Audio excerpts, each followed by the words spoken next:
Somebody else though, who they probably regret their decisions, of like transitioning to this path, is somebody who like y'all forgave, which I did.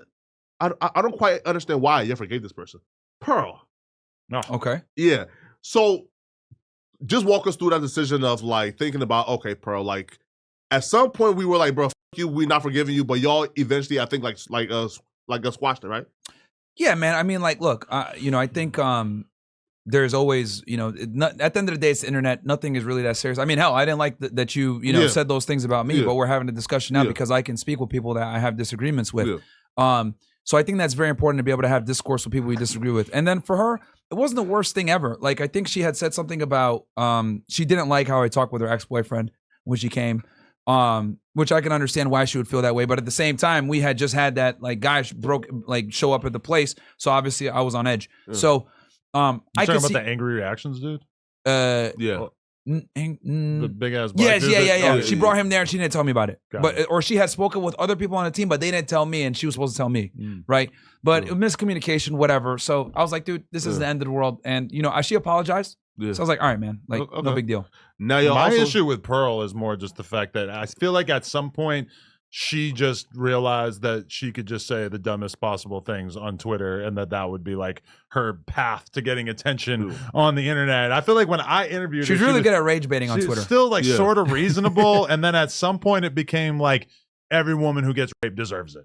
It's just like every day. She's like, I swear to God, I have seen her say, come on. It might not have been exactly that, but it's super close to it. Like I've seen, it's just like every day quotes with someone like, every woman is stupid. And it's just like, she's just like, I've never seen somebody so audience captured as her, where it just went from like her seeming like maybe not the brightest person ever, but at least she was a person, to just being like a robot that had been programmed to just offend people for attention. Here's where I think my talents would be actually developed and flourish if I was a manager. I can see before all happens to most creators. And just like Sneeko, I think she's a great creator. Pearl? Hold on. Let me explain. By copying what's already been done. That's what Did she stopped uploading when she got demonetized? Yeah. Well, she still uploads right now. Oh, she does? Yeah. And but like she stopped for like a month though. She helped us in the UK when we were she's live right now with 400 people watching. There you go. With her studio. That was awesome for doing that back when she was popping. Yeah. So shelter her for that. But on the other hand, I think she saw a space which she could enter in, copy the formula, and do her thing. Which isn't a bad thing, by the way, because that's what a business person would do. However, long term, I don't see her having her original points of views to make it last that long, in my opinion. No, and she was like the darling for like a long time of like the Red Pill space, right? To who? No. She might have wanted to be. I don't think she actually was. Debated like for however. Look, I'll say this. I'll say this. She was able to get into certain situations, certain rooms that we wouldn't be able to get into as being a female. And look, being white. Well, that helps too. But like, whether it's me that gets the message out there or her that gets the message out there, it's fine. It gets it out there. Sure. So I think that's very important. So, we could have our disagreements and stuff like that, but I think in the greater movement and the greater scheme of things, her bringing awareness to the situation and hitting an audience that might not necessarily want to go watch us because we might be a bit more crass or more controversial. She may be able to convey that in another nicer way and bring some other people in. It feels like we've seen so many people in the sort of like right-wing manosphere, whatever, like space who had a moment of attention on them, and then you look at them 6 months later and it just completely dries. Another thing too that I want to bring to attention, right, that a lot of people don't know about is the Department of Homeland Security actually wrote a paper. Damn. Like they did a whole thing. You can Google it right now if you want, Adam, just so you know I'm not capping. Type in DHS Manosphere, and literally they wrote a paper and they identified a bunch of influencers that were problematic in spreading hate. It was us, Pearl, Sneeko. This is on the Congress.gov website. Boom. So I'm not capping. It's official. So they wrote that paper, right? And they had a whole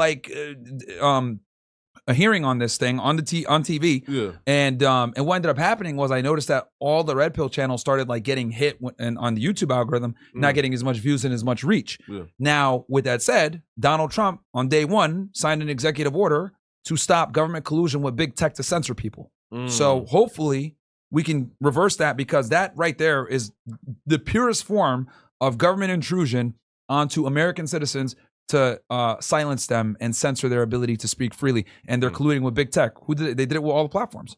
Then next thing you know, we get banned on Meta. We get banned on Instagram. We just lost our Instagrams like 2 days ago. Again? Again, bro. Yeah. This is like my 10th Instagram. Yeah, TikTok too, right? And then this is after Zuckerberg literally said, "Oh yeah, we're gonna allow more free expression." Like, what the fuck, dude? Bullshit. Yo, what's y'all take on MLK? The declassification? Because I think I heard like Charlie Kirk even speak on, even Pearl like posted MLK was a race baiter, he was bad. But then there's some more, I guess, like destructive shit coming out now where they claim that there's tapes of him in a hotel room, the audio of him laughing while a woman is being raped by another like Baptist minister. Well, this is what I'll say about MLK. Yeah. Long story short, he was a communist. Yeah. He was a huge adulterer, smashing all kinds of girls. Well, white women. White women too. Doing orgies, all this stuff. Yeah. Right. You know, the FBI had tried to blackmail him with this under the Hoover administration. So yeah, I mean, a lot of that stuff is true. We'll obviously see the full story of his assassination, everything else like that when everything is declassified. But yeah, man, I mean, a lot of the stuff is true. So, you know, we'll only see what happens. But this whole declassification stuff, bro, it's cat, man. I ain't gonna lie to you. Like the Epstein stuff, huge fucking blunder on that. Oh yeah, I see like the list, but the list was just like what 70-something names or 100 names. I seen even like Trump was on the list. Right? All right, let me go ahead and wait. Okay, there is no publicly available evidence confirming the existence of tapes of Dr. Martin Luther King Jr. listening to a woman being raped. This claim originates from controversial and unverified summaries of FBI surveillance records. The FBI closely monitored King as part of its COINTELPRO program, attempting to discredit him. Some reports suggest that FBI agents allegedly recorded King in private moments, and a 2019 article by historian David Guerra referenced an FBI summary stating that King may have witnessed or encouraged inappropriate behavior. So yeah, well, here's the thing. Remember, they got to declassify it. They got to declassify a lot of that stuff. But the big thing, I'm guessing when the stuff gets declassified, what they're going to say is, "Oh yeah, we were investigating him because we thought he was a communist." Yeah. That was probably they're going to be their excuse as to why they're investigating him. But you know, we'll see when it all comes out. But yeah, we all know that he was, you know, super sexually degenerate, but that's a whole other conversation. Now, when it comes to Epstein, let me go ahead and break this down for y'all very simply. This is what the American public needs to know that probably won't come out in the declassification. Simply put, Jeffrey Epstein was an intelligence asset for Israeli intelligence. Whether it's Mossad or Unit 8200 or whatever, he was 100% Israeli intelligence. His job was to compromise people of influence and power that can basically blackmail them. Fact. Right? One of the things, so this is how the scheme would work. The guy that financed him was a guy named Les Wexner, right? This guy's a Jewish Zionist billionaire who owns a bunch of different companies to include Victoria's Secret. There was another guy named Jean-Luc Brunel, who was Epstein's guy who would get girls for him. Then there was Ghislaine Maxwell. Ghislaine Maxwell would go to the UN, and she had all these powerful people that she knew. She was like an environmentalist with the ocean. She'd go to these UN meetings. Oh yeah, let's care about the ocean, blah, blah, blah. But it was all a ruse basically to get around very powerful and influential people. They'd have parties. Her and Epstein would show up. They'd have all these hot Victoria's Secret models because Les Wexner owned Victoria's Secret. And also Brunel was a model recruiter. So he would have women of age and women underage. So they'd be at these parties that have these of age women there. People are like, holy shit, this guy has hot girls. Who's this dude? He's a billionaire. No one knows how he made his fucking money. He only had one client, which was Les Wexner in his financier Rolodex, which was weird.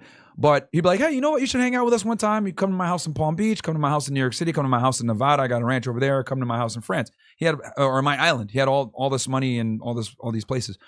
So they'd show up. Next thing you know, there's girls there that are underage, give him massages and all this other stuff.